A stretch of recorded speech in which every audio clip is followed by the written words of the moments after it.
जय हिंद साथियों, मैं अभिषेक रावत आपका स्वागत करता हूं वेदांत एकेडमी इंदौर के ऑफिशियल यूट्यूब चैनल पर। तो आज से हम पढ़ेंगे बायोलॉजी में पढ़ना है सेल डिवीजन को, कोशिका विभाजन को।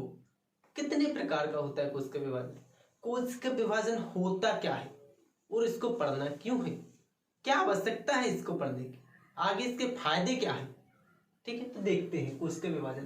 तो कोशिका में आपको पहले ही बता चुका, पहले लेक्चर्स में। ये रही आपकी मान लो कोशिका, ठीक है ना।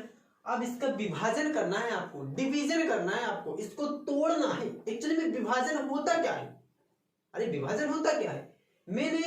मान लो मेरा शरीर, मैं एक कोशिका हूं, मेरे को अपना विभाजन करना है।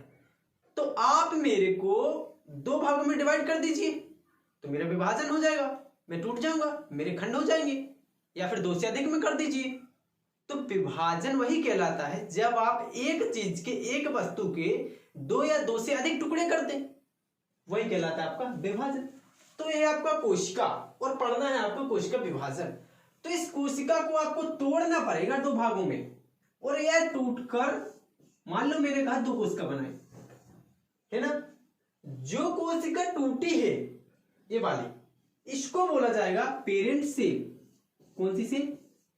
Parent cell. और जो कोशिका टूटकर नई कोशिका बनाई है, जिस कोशिका ने टूटकर नई कोशिका को बनाया है, इन नई कोशिकाओं को बोला जाता है डॉटर सेल। कौन सी सेल? डॉटर सेल, और डॉटर सेल है ना। हिंदी में आप इसको बोल सकते हो पितृ, कौन सा? पितृ या मातृ कोशिका। और इसको आप बोल सकते हो पुत्री, है ना। पुत्री ही होता है डॉटर का, पुत्री कोशिका। कौन सी? पुत्री कोशिका। ठीक है भाई, हो गया आपका पुत्री कोशिका। तो डेफिनेशन ऐसे बनेगी, एक कोशिका जब टूटकर एक से अधिक कोशिका बना दे तो वह प्रक्रिया कोशिका विभाजन कहलाती है। या फिर दूसरी डेफिनेशन में इसे बना सकता हूं कि पेरेंट सेल से, किससे? पेरेंट सेल से डॉटर सेल बनने की प्रक्रिया को ही क्या बोला जाता है? कोशिका विभाजन, सेल डिवीजन। किससे? एक बार और, पेरेंट सेल से डॉटर सेल बनने की प्रक्रिया क्या कहलाती है? कोशिका विभाजन, है ना। अब देखो ये होता कितने प्रकार का है? हाँ, 3 प्रकार का। कौन कौन सा देख लेते हैं। पहला होता है आपका, यह कोशिका विभाजन 3 प्रकार का होता है। पहला होता है आपका असूत्री विभाजन, असूत्री विभाजन। दूसरा होता है आपका समसूत्री, समसूत्री विभाजन। और तीसरा होता है आपका अर्धसूत्री। कौन सा? अर्धसूत्री विभाजन। ठीक है भाई, है ना, विभाजन लिख लेना। अब असूत्री, इंग्लिश में इसको आप ए माइटोसिस। कौन सा? ए माइटोसिस, है ना। इसको आप बोलते हो माइटोसिस, माइटोसिस। इसको आप बोलते हो मियोसिस, मियोसिस सेल डिवीजन। अब यह ए माइटोसिस होता क्या है, यह असूत्री विभाजन होता क्या है, देख लेते हैं। असूत्री को, फिर समसूत्री को, फिर अर्धसूत्री को। इस लेक्चर में मेरे हिसाब से असूत्री और समसूत्री को ही पढ़ पाएंगे। अगले लेक्चर में पढ़ लेंगे मियोसिस को, अर्धसूत्री को, कोई दिक्कत नहीं। देखो असूत्री क्या कहता है आपका? ए माइटोसिस। इसको पहले समझो, असूत्री का अर्थ क्या होता है ना।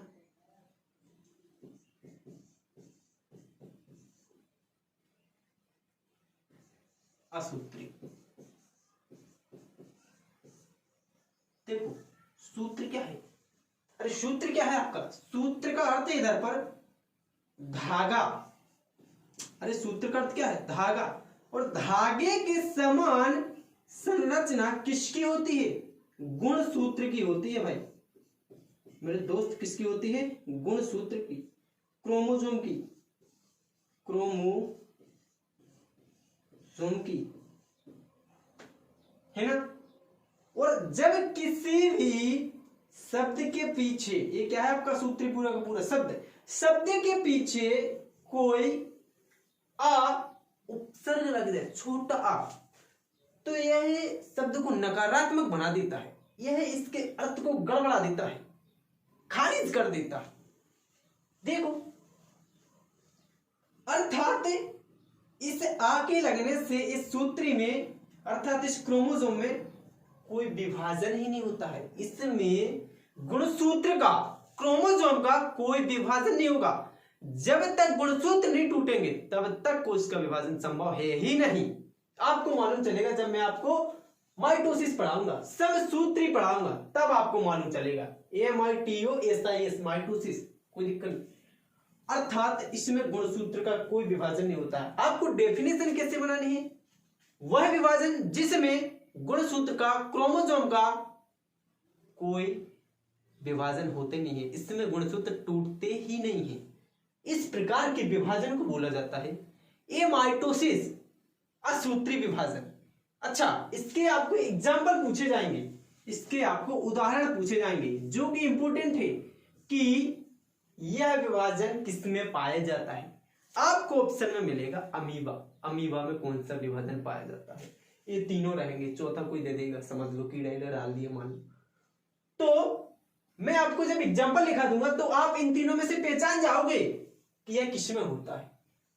अमीबा में होता है असूत्री, है ना, ईस्ट, शानदार, कवक, और सबसे बेहतरीन एग्जाम्पल इसका बैक्टीरिया, जीवाणु। कौन सा भाई? जीवाणु। कवक को बोलते हो आप फंजाई, ईस्ट को ईस्ट, अमीबा को अमीबा ही, ठीक है ना। ये रहा आपका कौन सा रे भाई? अरे कौन सा हुआ? असूत्री। देखो, क्रोमोसोम आपके कुछ इस प्रकार होते हैं,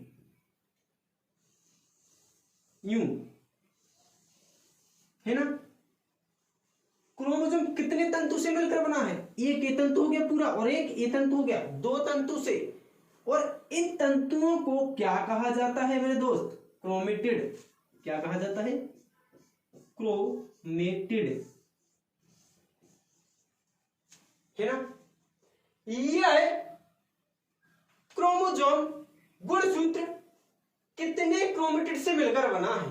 आंसर करना है 2। जिस स्थान पर यह जुड़ते हैं उस स्थान को क्या कहते हैं? उस स्थान को कहते हैं भाई साहब मेरे क्रोमोमियर। अरे क्या कहते हैं? क्रोमोमियर।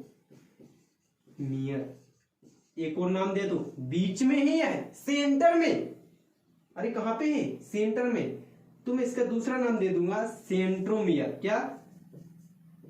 सेंट्रोमियर।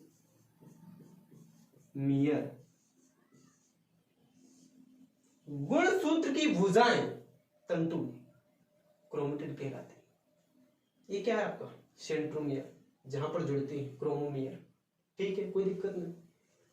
अब मेरे को इनको तोड़ना है। यदि मैं इनको तोड़ दूं, इधर से यूं अलग कर दूं, ठीक है, मान लो मैंने इनको तोड़ दिया, ऊपर का भाग ऐसे हो गया और ये नीचे का भाग आपका ऐसे हो गया, तो ये टूट गया। अब इसको बनाना है मेरे को, तो इसको लाके जोड़ दो। मेरे को यदि इसको बनाना है तो मैं दोनों को जोड़ दूं, तो दोनों को जोड़ने से आपको संरचना मिल जाएगी, ये वाली पूरी की पूरी काली वाली, है ना। जब तक इसे टूटेगी नहीं ना गुणसूत्र, तब तक विभाजन नहीं होगा। और फिर इसका विभाजन नाम रख दिया असूत्री विभाजन। देखो तो सही, असूत्री विभाजन। अरे अमीबा से और भी अमीबा बनते हैं। अमीबा एक कोशिका है ना, और यह एक कोशिका को जन्म दे देगी तो दूसरा अमीबा हो जाएगा। ऐसा तो होगा नहीं कि वो अपनी जाति को आगे नहीं बढ़ाएगा, बढ़ाएगा, लेकिन उसमें विभाजन किसका नहीं होगा? सूत्र का नहीं होगा, गुणसूत्र का नहीं होगा। इसीलिए इनमें कौन सा विभाजन पाया जाता है? असूत्री। समझ गए बात? अब देखते हैं हम समसूत्री को, है ना। इसको अभी नहीं, अगले लेक्चर में। अर्धसूत्री को, अर्धसूत्री को अगले लेक्चर में। समसूत्री क्या है ना। असूत्री को साफ कर दो। मेरे ख्याल से असूत्री तो आपने दिमाग में बैठा लिया होगा। आ जाओ समसूत्री, तुम्हारा पोस्टमार्टम कर दे। बहुत बहुत आवश्यकता थी तुम्हारी। असूत्री नहीं, समसूत्री रे मेरे दोस्त, समसूत्री। माइटोसिस, माइटोसिस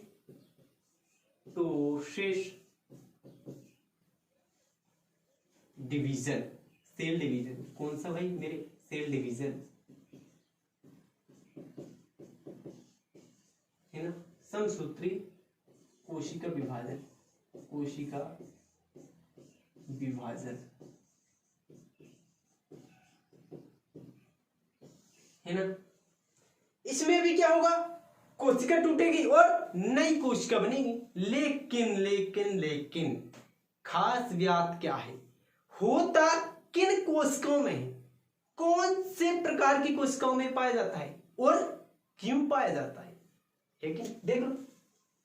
पहले तो आपको ये मालूम होना चाहिए कि जब मैंने आपको क्रोमोसोम पढ़ाया था, गुणसूत्र पढ़ाया था, तो ये तो बताया ही होगा मैंने। मान लो मानव में, किसमें? मानव में कितने गुणसूत्र पाए जाते हैं? 23 जोड़े। जोड़े की बात कर रहा हूं मैं। यदि संख्या में पूछे तो 46 मानव में कितने? 23 जोड़े। इन 23 जोड़े को मैंने दो भागों में बांटा है। कौन से दो भागों में? एक बांटा है मैंने ऑटोसोम क्रोमोसोम। कौन सा? Autosome chromosome. और दूसरा है आपका एलोसोम क्रोमोसोम। ठीक है। ऑटोसोम, देखो ऑटो का अर्थ होता है समान, अपने आप। एलो का अर्थ होता है विषम। समजात गुणसूत्र, विषमजात, है ना।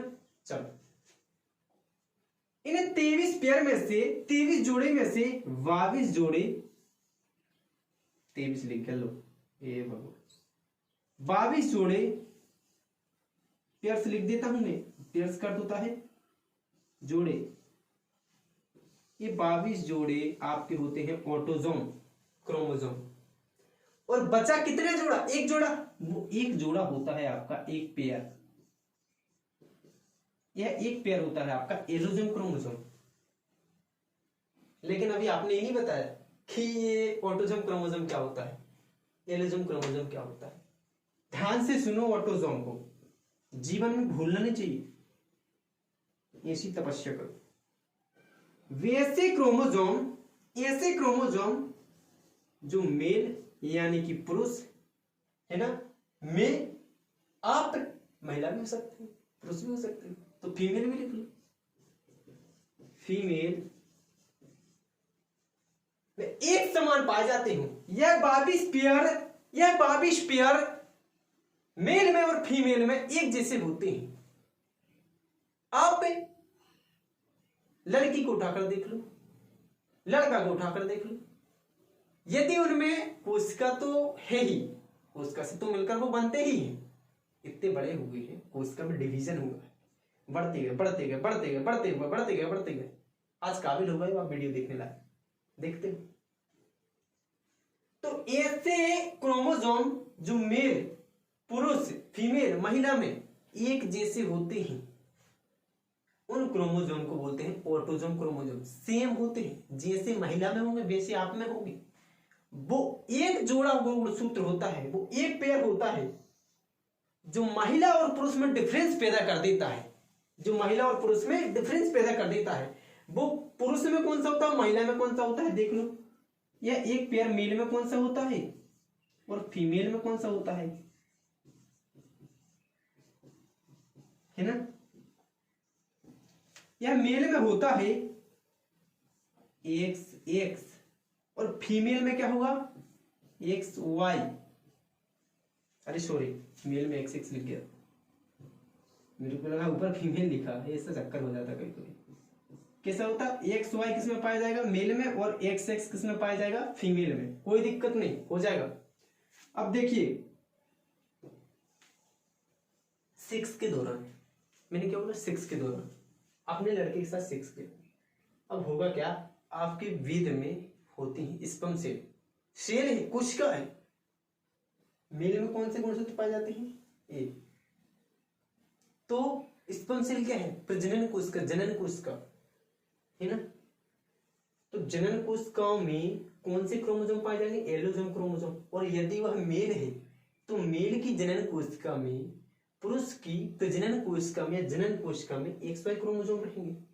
फीमेल की जनन कोशिका में या प्रजनन कोशिका में X क्रोमोसोम रहेंगे। सेक्स के दौरान अब वीर्य का निषेचन होता है महिला में पुरुष के द्वारा, तो वही अंडाशय तक पहुंचता है। अंडाशय कहाँ रुका होता है? फैलोपियन ट्यूब में। अब उस अंडाशय में हुआ विभेदन के दौरान यदि देखो इसमें तो एक सेक्स है ही दोनों, तो कोई दिक्कत नहीं। अब डिफरेंस पैदा कौन करेगा? मेल। यदि मेल का एक्स क्रोमोसोम महिला के एक्स क्रोमोसोम से मिल जाए तो क्या पैदा होगा? लकड़ी। क्या पैदा होगा? लड़की रे, लकड़ी समझ बैठे ना, हला। और यदि मेल का वाई क्रोमोसोम महिला के एक्स क्रोमोसोम से मिल जाए तो क्या पैदा होगा? लड़का। अरे लड़का होगा ही लड़का लड़की, ऐसे होते हैं। अब देखो जिन कोशिकाओं में यह ऑटोसोम क्रोमोसोम पाए जाते हैं, जिन कोशिकाओं में यह ऑटोसोम क्रोमोसोम पाए जाते हैं, उन कोशिकाओं का नाम क्या होता है? उन कोशिकाओं को कहा जाता है सोमेटिक सेल। कायक कोशिका। अरे कौन सी? कायक कोशिका। या फिर इसका अन्य नाम होता है, दूसरा नाम कौन सा? वेजिटेटिव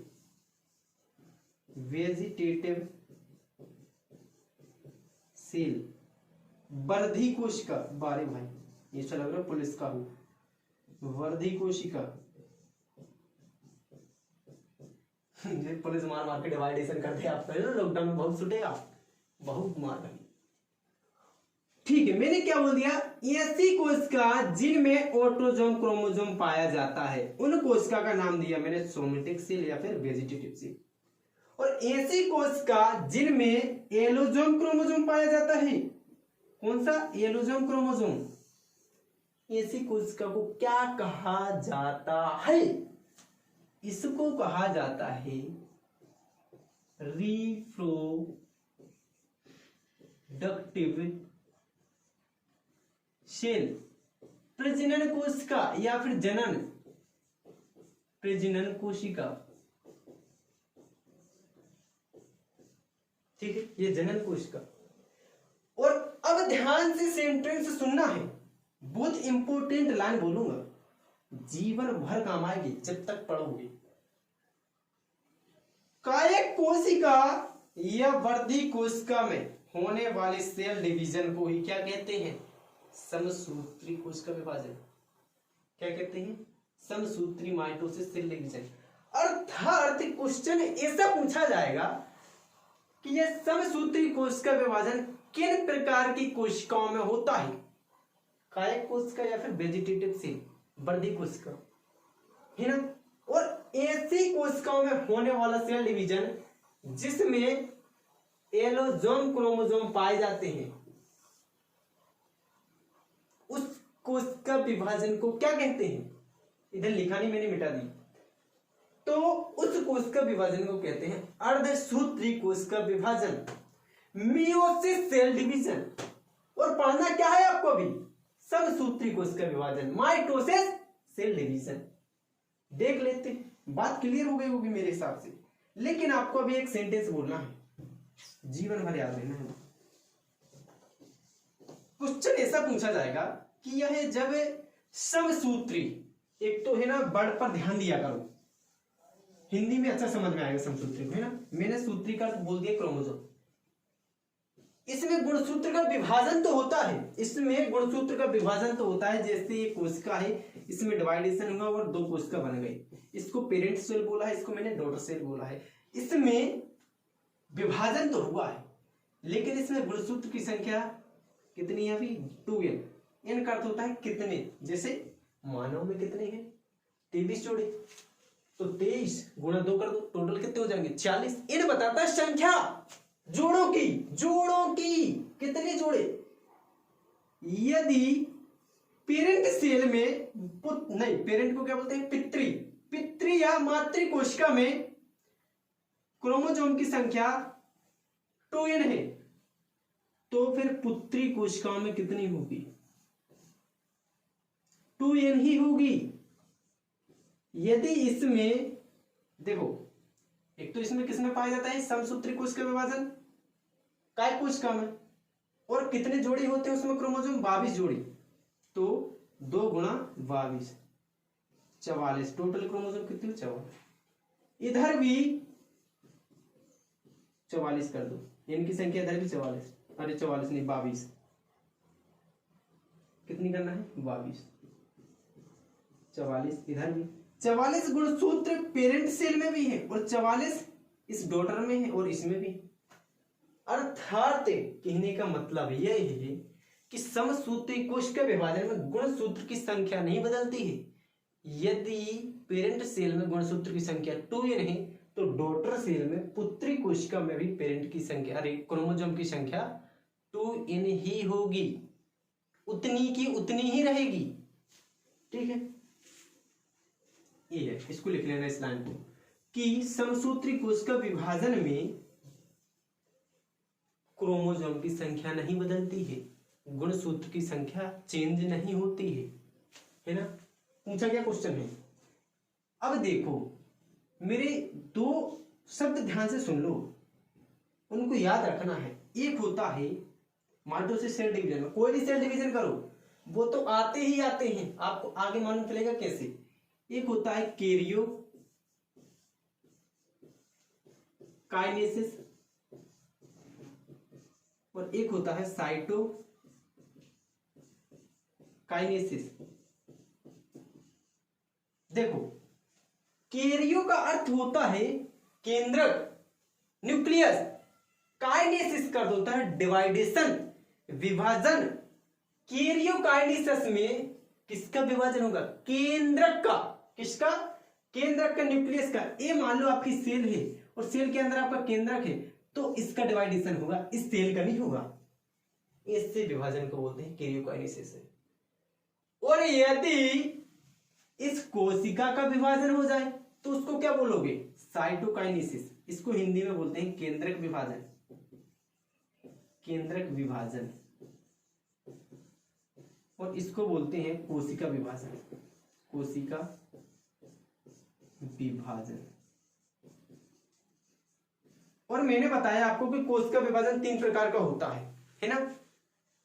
तो ध्यान रख लेना, समसूत्री और अर्धसूत्री, उसमें तो होते नहीं क्रोमोसोम का, असूत्री में। ठीक है, समसूत्री और अर्धसूत्री में जब कोशिका डिवाइड होगी तो उससे पहले कैरियोकाइनेसिस की प्रक्रिया होगी, तभी साइटोकाइनेसिस संभव है। जब तक केंद्रक का विभाजन नहीं होगा कोशिका में, तब तक कोशिका विभाजित नहीं होगी आपकी। समझे बात? ठीक है, अब पढ़ते हैं समसूत्री कोशिका विभाजन को। ये तो आपकी अभी रही ट्रेलर, अब पिक्चर को खोलते हैं। इसकी अवस्थाएं कितनी होती हैं, फेजेस कितने होते हैं इसके?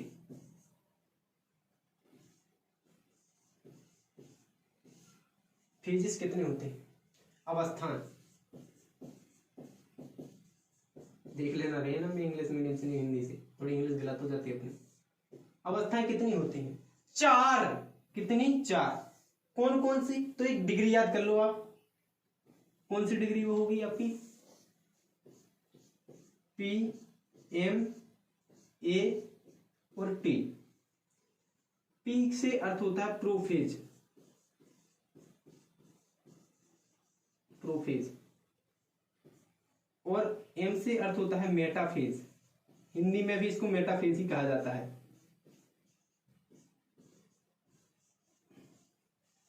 PHASE हुआ है फेज की स्पेलिंग, PHASE फेज, PHASE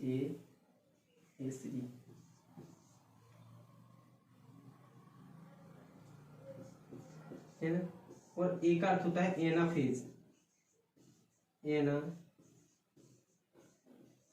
और टी का अर्थ होता है टीलोफेज।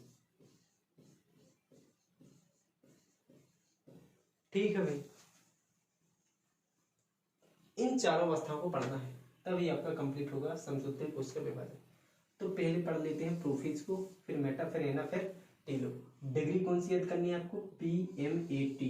कौन सी? PMAT। प्रोफेज, मेटाफेज, एनाफेज और टीलोफेज। तो पहले प्रोफेज को देख लेते हैं, देन उसके बाद मेटा, एना और टीलो को देख लेंगे, है ना। इसको मिटा दो अभी हेडिंग को। अब देखो प्रोफेज,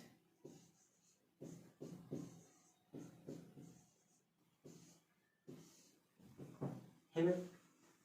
पहले तो सेंटेंस याद कर लो, इसमें सीधी सीधी लाइन कि यह है कोशिका विभाजन की या समसूत्री कोश का विभाजन की, उसमें भी होता है इसमें भी होता है। समसूत्री कोश का विभाजन की सबसे लंबी अवस्था है, सबसे लंबी अवस्था है, यह है समसूत्री कोश के विभाजन की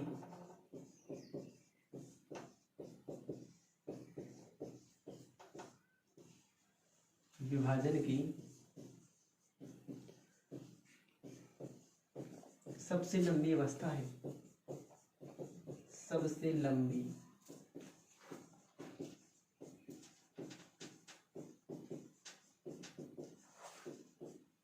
अवस्था है। अब क्यों है और इसमें होता क्या, तो देख लो, है ना। मैं प्रोफेज को समझाने के लिए इसके 3 चरण ले लेता हूं। एक होता है अर्ली प्रोफेज, है ना, एक होता है मिड प्रोफेज, मध्य की अवस्था, और लास्ट में जो अवस्था आएगी उसको बोलोगे आप लेट प्रोफेज। तो मेरे साथ देखो, है ना, इसको लिखना नहीं, आपको समझना है। पहले तो मैंने ये लिया अर्ली प्रोफेज, पहली अवस्था जो शुरू में होती है, अर्ली प्रोफेज, है ना। इसमें क्या रहेगा आपका, ये हो गया आपका केंद्रक झिल्ली, ये बाहर का हो गया आपका कोशिका झिल्ली, कोशिका झिल्ली हो गया ये आपका। लो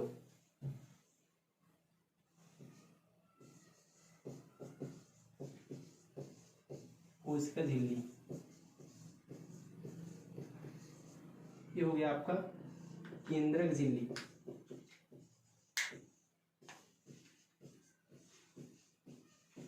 है ना। और इसमें पाए जाते हैं क्या आपके गुणसूत्र, धागेनुमा संरचना में, और कैसे होते हैं, जालीनुमावत होते हैं, जाली का रेटिकुलेट। और बीच में इधर पाया जाता है आपका क्या, केंद्रिका, और इधर पाया जाएगा आपका सेंट्रियोल। ये क्या है आपका केंद्रिका, ये क्या है आपका सेंट्रियोल, सेंट्रियोल तारक का, तारक का।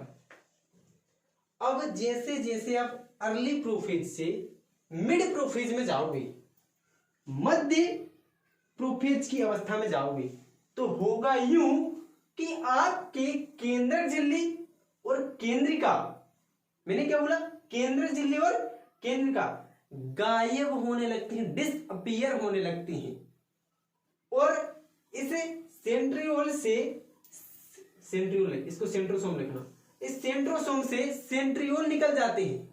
अच्छा, जैसे मैं आपको सेंट्रोसोम बताऊं, ये रहा सेंट्रोसोम, इस सेंट्रोसोम में पाए जाते हैं 2 सेंट्रियोल, है ना। तो इसे सेंट्रोसोम से, इससे यह सेंट्रियोल बाहर निकल आते हैं, ये आपका सेंट्रोसोम, है ना। तो मैं बताता हूं आपको मिड प्रोफेज। जैसे देखो, ये बनाया मैंने से, है ना, एक केंद्रक झिल्ली, केंद्रक झिल्ली धीरे धीरे गायब होने लगती है, मैं गायब कर रहा हूं धीरे धीरे, है ना। और गुणसूत्र भी आपको साफ दिखाई देने लगते हैं, जालिका नुमावत से साफ दिखाई देने लगते हैं। एक गुणसूत्र है आपके, ये आपकी केंद्रिका धीरे धीरे गायब हो जाएगी। मान लो मैंने इधर ले ली केंद्रिका, गायब होगी, और इधर आपके सेंट्रियोल आ जाएंगे सेंट्रोसोम से, है ना, और ये तो गायब हो गए। अब जैसे आप लेट प्रोफेज में आओगे, तो लेट प्रोफेज में केंद्रिका तो गायब ही हो गई, केंद्रक झिल्ली भी गायब हो गई। मान लो ये है आपकी केंद्रिका, और इधर आपके क्रोमोसोम बिल्कुल साफ दिखाई देते हैं आपको, है ना। और सेंट्रियोल जो सेंट्रोसोम से निकले हैं यह ध्रुव की ओर चले जाते हैं। यदि मैं इसको पूरा पृथ्वी मानूं तो ये पोल होते हैं ध्रुव ये, और ध्रुव के बीच से जो सीधी रेखा निकलती है उसको आप बोलते हैं इक्वेटर लाइन, विषुवत रेखा। लेकिन उधर विषुवत का जाल नहीं है इसमें। इसमें तो आपको रखना है बीच की रेखा, मध्य प्लेट, इक्वेटर प्लेन, है ना। इसीलिए इन तीनों अवस्थाओं के कारण यह सबसे लंबी प्रावस्था होती है किसकी, प्रोफेज की। अब इसमें होता क्या है, इंपोर्टेंट चीज क्या है, इसमें लिखना है आपको कि प्रोफेज अवस्था में केंद्रक झिल्ली तथा केंद्रिका गायब हो जाती है, डिसअपियर हो जाती है, और सेंट्रोसोम से सेंट्रियोल निकलते हैं तथा यह सेंट्रियोल ध्रुव की ओर चले जाते हैं। कहां की ओर, ध्रुव की ओर। अब होगा किसका निर्माण, स्पिंडल फाइबर का। आगे देखो इसको मैं साफ करता हूं। अब लिखो आप मेटाफेज। मेटाफेज दूसरी अवस्था कौन सी है, मेटाफेज।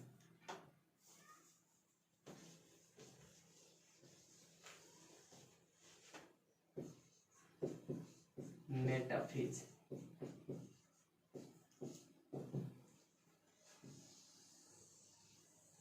ये लो, ये बना दी मैंने आपकी कौन सी प्लेट, इक्वेटर लाइन।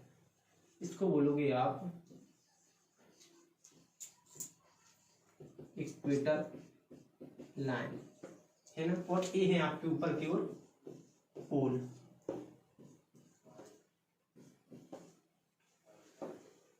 अब मैंने क्या बोला था कि सेंट्रियोल ऊपर की ओर चले गए, सेंट्रियोल ऊपर की ओर चले गए, और गुणसूत्र आपके अलग अलग हो गए, आपको साफ साफ दिखाई देने लगे। तब इसमें होगा क्या कि गुणसूत्र की व्यवस्था होगी किस पर, इक्वेटर प्लेट पर। तो देखो मैं कैसे करता हूं,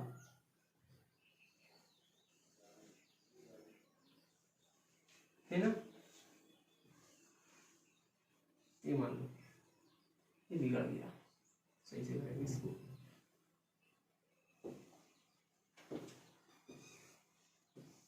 देखो लो ये रहा, है ना। अब इधर मैंने एक सेंटर में ले लिया,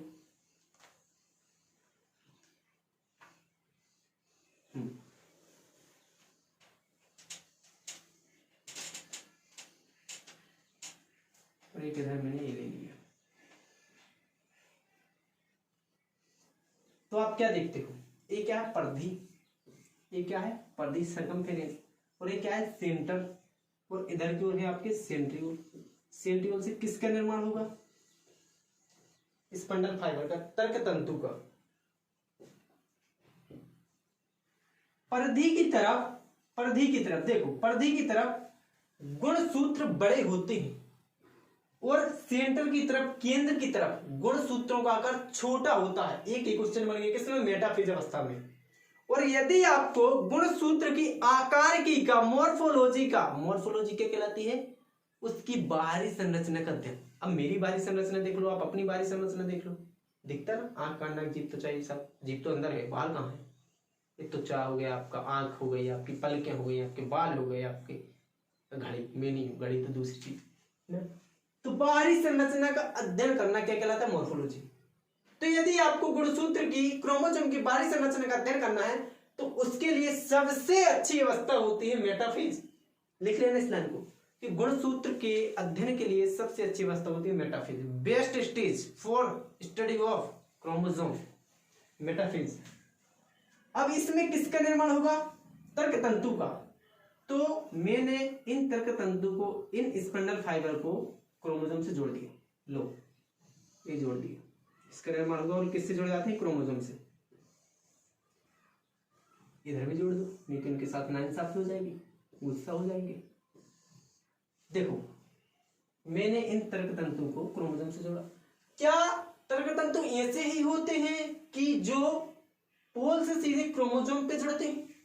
क्या कुछ तर्क तंतु ऐसे नहीं होते हैं कि पोल टू पोल पाए जाए? ऐसे होते हैं, कौन कहता नहीं होते, होते हैं। अब देखो मैं अगला सेंटेंस क्या बोलूंगा, वे तर्क तंतु, वे स्पंडल फाइबर, इनको बोलते हैं सभी को स्पंडल फाइबर।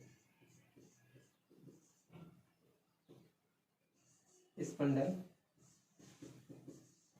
फाइबर। वे तर्क तंतु जो पोल टू पोल पाए जाते हैं, ये लाल वाली लाइन देखो, पोल टू पोल पाए जाते हैं, उनको बोलते हैं सतत तर्क तंतु। सतत तर्क तंतु, कंटिन्यूअस स्पंडल फाइबर। और जो पोल से केंद्र तक पाए जाते हैं उनको बोलते हैं असतत, डिसकंटिन्यूअस, है ना, समझे बात। अब इसके बाद कौन सी स्टेज आएगी आपकी मेटाफेज के बाद? एनाफेज। देख लेते हैं। इसमें यही याद करना है आपको मेटाफेज में कि यह गुणसूत्रों की आकार के लिए सबसे अच्छी अवस्था होती है और इसमें गुणसूत्र इक्वेटर प्लेट पर आ जाते हैं, इक्वेटर लाइन पे आ जाते हैं और परिधि की तरफ गुणसूत्रों का आकार बड़ा होता है तथा केंद्र की ओर गुणसूत्रों का आकार छोटा होता है ना। और इसमें जो स्पंडल फाइबर पोल से गुणसूत्र की भुजा, गुणसूत्र के केंद्र पर लगे होते हैं या फिर पूरे के पूरे कोशिका के केंद्र पर लगे होते हैं, उन स्पंडल फाइबर को कहते हो आप असतत तर्क तंतु। और जो स्पंडल फाइबर पोल टू पोल लगे होते हैं उनको बोलते हो आप सतत तर्क तंतु। अगली अवस्था है आपकी एनाफेज। ये तो बहुत छोटी है, एनाफेज। लिखिए अब क्या है, सबसे छोटी प्रावस्था होती है, बहुत कम टाइम लगता है इसमें, बहुत ही कम। इसीलिए इसको बोला जाता है कि यह कोशिका विभाजन की, समसूत्री कोशिका विभाजन की, आगे भी यही होगा, समसूत्री कोशिका विभाजन की सबसे छोटी अवस्था कौन सी होती है? एनाफेज। देखो ये रही आपकी कोशिका, ये रहा आपका इक्वेटर प्लेट, है ना। इधर आपके बड़े बड़े पाए जाते थे क्रोमोसोम और केंद्र की ओर छोटे छोटे।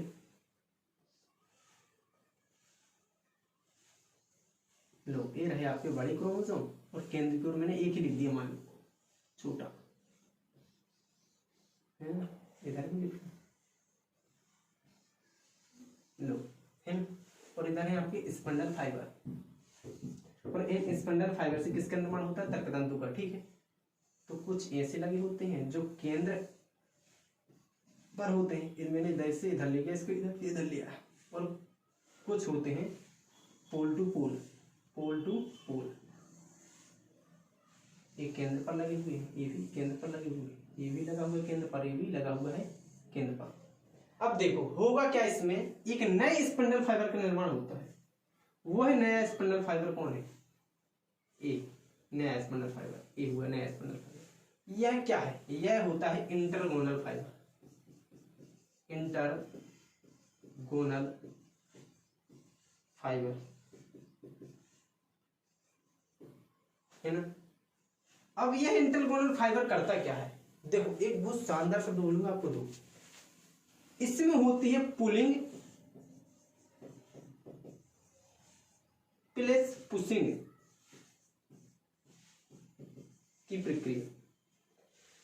खिंचाव और दबाव, खिंचाव और दबाव। जैसे आप स्पंज ले लो, स्पंज को आप जैसे ही दबाते हो, पुलिंग करते हो उसको, नहीं पुश करते हो उसको छोड़ो आप, तुरंत वो पुल करेगा, पुश करने के बाद वो तुरंत पुल करेगा, है ना। ये फाइबर यही करते हैं, क्रोमोसोम में पुलिंग तथा पुशिंग करते हैं। इससे होता क्या है? अरे इससे होता क्या है, ये क्रोमोसोम टूट जाते हैं। ये मैंने क्या बनाया अभी, मेटाफेज। ये क्रोमोसोम टूट जाएंगे। अब टूटने के बाद होगा क्या कि ये स्पंडल फाइबर इसको ऊपर की ओर खींचेंगे, ये इसको नीचे की ओर खींचेंगे। तो देखो ये आपका पूरा का पूरा क्रोमोसोम है, ये सीधा बन जाएगा ये। अब इसको इधर से खींचेंगे तो यूं खींचेंगे ना, इसको भी खींचेंगे ऐसे नीचे। अब खींचने से होगा क्या, इसका केंद्र ऊपर की ओर चला जाएगा तथा भुजा नीचे की ओर आ जाएंगी। होगा कि नहीं? इसका भी केंद्र ऊपर की ओर चला जाएगा और भुजा नीचे की ओर आ जाएंगी। इसमें देखो केंद्र पोल की ओर होगा। अब देखो मैं आपको बनाता हूं एनाफेज की अवस्था। ये तो मैंने आपको समझाने के लिए अभी बनाई थी मेटाफेज। अब एक्चुअली में एनाफेज होता कैसा है देखो। इंटरगोनल फाइबर देख याद रखना है ना। अभी रहा लो। अब इधर गुणसूत्र टूटेंगे तो गुणसूत्र की भुजाएं केंद्र की ओर होती हैं गुणसूत्र की भुजाएं केंद्र की ओर होती हैं और गुणसूत्र के बिंदु पोल की ओर होते हैं। कहाँ की ओर होते हैं? पोल की ओर। ये आपके स्पंडल फाइबर, इन्हीं ने तो खींचे हैं, इन्हीं ने तो खींचे। अब बताइए आप, यदि स्पंडल फाइबर ना हो, स्पंडल फाइबर ना हो तो क्या आपके गुणसूत्र टूटेंगे? नहीं टूटेंगे। और गुणसूत्र नहीं टूटेंगे तो क्या समसूत्री विभाजन होगा? नहीं होगा। ये महत्व होता है स्पंडल फाइबर, इसीलिए सेंट्रोसोम पढ़ना जरूरी होता है। अब एनाफेज अवस्था में गुणसूत्र टूट जाते हैं और गुणसूत्र के बिंदु ध्रुव की तरफ तथा गुणसूत्र की भुजाएं केंद्र की ओर होती हैं या इक्वेटर प्लेट की ओर होती हैं। बस इसमें इससे ज्यादा कुछ है ही नहीं। और इसमें प्रक्रिया किस किस की होती है? पुलिंग तथा पुशिंग, मैं आगे बता चुका है ना। इसीलिए इस एनाफेज को समसूत्री कोशिका विभाजन की सबसे छोटी प्रावस्था कहा जाता है। इसके बाद आती है आपकी लास्ट स्टेज और वो है आपकी टीलोफेज। कौन सी? टीलोफेज। देखो टीलोफेज कौन सी है, इसको और पढ़ लो, बस आपका कंप्लीट समसूत्री कोशिका विभाजन। टीलोफेज एक लाइन लिखूंगा, सब समझ जाओगे।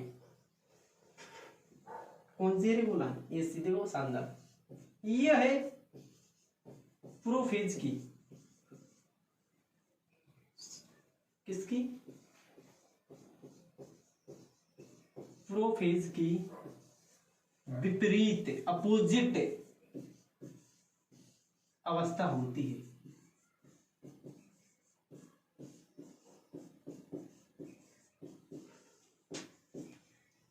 है ना? किसकी बोला मैंने? प्रोफेज की विपरीत। इसको अंडरलाइन कर लो। प्रोफेज में क्या क्या गायब हुआ था? केंद्रक झिल्ली गायब हुई थी, केंद्रिका गायब हुई थी, हुई थी कि नहीं हुई थी? इनको वापिस लाओ, वापिस लाओ तभी तो विपरीत होगी, नहीं तो विपरीत नहीं होगी। तो वापिस लाना पड़ेगा, सीधी सीधी बात है। ये रही आपकी कोशिका, है ना। ये मान लो आपका केंद्रक, केंद्रिका, है ना। केंद्रक झिल्ली लिखने की जरूरत नहीं, केंद्रक झिल्ली, क्योंकि आपको केरियोकाइनेसिस करना है ना। ये आ गया आपका पूरा का पूरा केंद्रक ए, और ये आपका केंद्रिका, ये आपकी कोशिका, है ना। तो देखो मैं अलग अलग लिख दी इसको, केंद्रक, एक केंद्रिका और एक कोशिका। अब होगा क्या कि जैसे जैसे टीलोफेज आगे बढ़ेगी, जैसे जैसे टीलोफेज आगे बढ़ेगी, इस केंद्रक पर पड़ता है प्रेशर। इधर मैंने प्रेशर लगाया तो ये पास में आ जाएंगे कि नहीं आ जाएंगे? देखो इलाने पास में आ जाएंगे, ऐसी यूं करके प्रेशर लगा, इस पर दबाव पड़ता है उस प्लेट के कारण। अब और प्रेशर लगाओ, और लगाया तो क्या करेंगे? एक टाइम ऐसा आएगा कि टूट जाएंगे। तो एक केंद्रक से दो केंद्रक बनेंगे कि नहीं बनेंगे? अभी ये आपकी कोशिका, मैंने और प्रेशर लगाया इस पर, आगे चलकर ये टूट जाएंगे। तो केंद्रक पे ही प्रेशर लगता, कोशिका झिल्ली पे भी तो प्रेशर लगता है, तो लगा देते कोशिका झिल्ली पर। देखो केंद्रक का विभाजन हो गया, केंद्रक टूट गए। इधर कौन सी प्रक्रिया हुई? केंद्रक टूटे तो कौन सी प्रक्रिया हुई? केरियोकाइनेसिस, केरियोकाइनेसिस। अब होगा आपका साइटोकाइनेसिस, अब होगी आपकी कोशिका का विभाजन। देखो अभी कैसे होता है, इधर ही देख लो। अब पड़ेगा दबाव किस पर? इस सेल पर, तो इसका भी आकार वैसे ही होगा जैसे मैंने आपको अभी बताया। ये रहा आपका केंद्रक, केंद्रिका लिख लो, है ना। और आगे ये है कोशिका डिवाइड हो जाएगी, हो गई कि नहीं हो गई? तो देखो एक कोशिका से दो कोशिका बन गई कि नहीं? ओवरऑल बन गई। इसी को बोलते हो आप क्या? समसूत्री कोशिका विभाजन, mitosis cell division. Mitosis cell division में समसूत्री कोशिका विभाजन में एक कोशिका से दो नई कोशिकाएं बनती हैं, है ना। कितनी? दो। क्वेश्चन पूछा गया है कि समसूत्री कोशिका विभाजन में एक कोशिका से कितनी नई कोशिकाएं बनती हैं? दो नई कोशिकाएं बनती हैं। किन प्रकार की कोशिकाओं में होता है? सोमेटिक सेल में होता है, वर्धी प्रकार की कोशिकाओं में होता है, उसी का अन्य नाम है ना। तो यह प्रोफेज की विपरीत अवस्था होती है। इसमें होता क्या क्या है? इसमें केंद्रक तथा केंद्रक झिल्ली का पुनः निर्माण हो जाता है ना, पुनः निर्माण हो जाता है।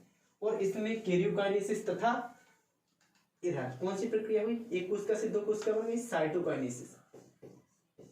साइटोकाइनेसिस की प्रक्रिया होती है। इसके बिना कोशिका विभाजन संभव नहीं है। पहले तो कैरियोकाइनेसिस होगा, बाद में साइटोकाइनेसिस होगा। इसका महत्व क्या है? ये जरूरी क्यों है? आप बच्चे से बुजुर्ग बन जाओगे, आपकी वृद्धि हुई, आपका विकास हुआ, आप चौड़े हुए, इसी के कारण एक कोशिका डिवाइड होकर 2, 3, 4, 5 बनाती जाएंगी, आपकी वृद्धि होती जाएगी, है ना, इसी के कारण। तो पहला महत्व है समसूत्री कोशिका विभाजन का कि इसमें वृद्धि और विकास होता है। आपको घाव लग गया, चोट लग गई, उस घाव को भरने के लिए नई कोशिकाओं की जरूरत रहेगी। वो नई कोशिकाएं कहां से बनेगी? इस समसूत्री कोशिका विभाजन से वो नई कोशिकाएं बनेंगी, तभी आपका घाव भरेगा। तो घावों को भरने के लिए पुनरुद्भवन, जैसे छिपकली की पूंछ टूट गई, लेकिन उस छिपकली को आप पाल ली थोड़ी हो ना, लेकिन वो आपको दोबारा से दिख जाएगी। इतना तो सुना ही होगा कि छिपकली की पूंछ टूट जाने से उसकी नई पूंछ का निर्माण हो जाता है कुछ देर बाद, मतलब उसी दिन नहीं, 2, 4, 5 दिन, 10 दिन बाद, है ना। तो वो नई पूंछ बनी कैसे? अरे इसी समसूत्री कोशिका विभाजन के कारण, माइटोसिस सेल डिवीजन के कारण। इसके महत्व है, इसमें जीवन की सततता बनी रहती है ना, इसमें जीवन की सततता बनी रहती है, ये इसके महत्व हुए। तो आज के लेक्चर के लिए इतना ही, अगले लेक्चर में पढ़ेंगे अर्धसूत्री कोशिका विभाजन। तब तक के लिए जय हिंद, धन्यवाद।